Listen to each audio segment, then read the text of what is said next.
पाप और पुण्य। एक गांव में भोला और राजू नाम के दो व्यक्ति रहते थे। भोला नाम का व्यक्ति बहुत ही गरीब परिवार से था, जबकि राजू एक अमीर घर का था। भोला प्रतिदिन मंदिर में जाकर भगवान की पूजा करता था, जबकि राजू प्रतिदिन पाप करता था। राजू प्रतिदिन लोगों को मारता पीटता था और बहुत परेशान करता था, जबकि भोला पूरे दिन भगवान की स्तुति करने में लगा रहता था। भोला सोचता कि मैं भगवान की इतनी पूजा पाठ करता हूँ, तब भी इतना गरीब क्यों हूँ, और राजू इतने पाप करता है तब भी उसके पास धन दौलत और सुख की कमी नहीं है, और मेरे पास न धन न दौलत न सुख है। भोला के पास धन की इतनी कमी थी कि उसके बच्चे भूखे ही सो जाते थे। भोला सोचता, क्या भगवान को मुझ पर तनिक भी दया नहीं आती? भगवान ऐसा क्यों कर रहे हैं मेरे साथ? मैं इनकी इतनी पूजा पाठ करता हूँ तब भी मैं इतना परेशान हूँ। गांव के लोग कहते कि भोला इतना पूजा पाठ करने वाला है तब भी इतना दुखी है, और राजू को तो देखो कितना अत्याचार करता है सबके ऊपर और कितना पाप करता है तब भी कितना सुखी है। पता नहीं ऊपर वाले को क्या खेल है।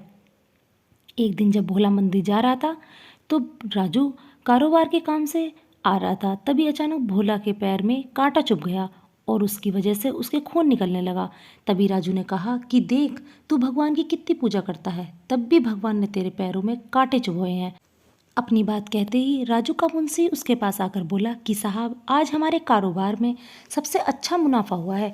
यह बात सुनकर राजू भोला से बोला कि देख, ना मैं कभी मंदिर जाता हूँ ना कभी पूजा पाठ करता हूँ, तब भी मेरा कारोबार में फ़ायदा ही फ़ायदा है, और तू देख, तू कितनी पूजा करता है तब भी तेरे पैरों में कांटे ही चुभे हैं।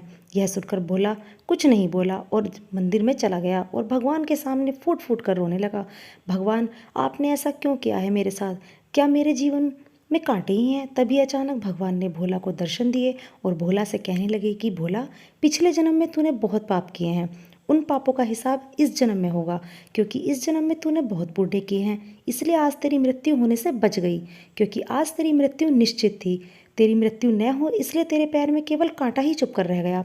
और राजू ने पिछले जन्म में बहुत पुण्य किए हैं और इस जन्म में बहुत पाप किए हैं। पुण्य के कारण राजू को इस जन्म में बहुत धन दौलत और सुख मिला है, परंतु इस जन्म के पाप के कारण आज उसका कारोबार बढ़ता बढ़ता रह गया। आज उसे अपने कारोबार में सबसे ज़्यादा सफलता मिलनी थी, परंतु इस जन्म के पाप के कारण उसे अच्छे से सफलता नहीं मिली। इसलिए हमेशा अच्छे कर्म करो, क्योंकि इस जन्म में किए गए कर्मों का फल हमें अगले जन्म में मिलता है। भगवान का यह सब बात भोला से कहकर अंतर्ध्यान हो गए।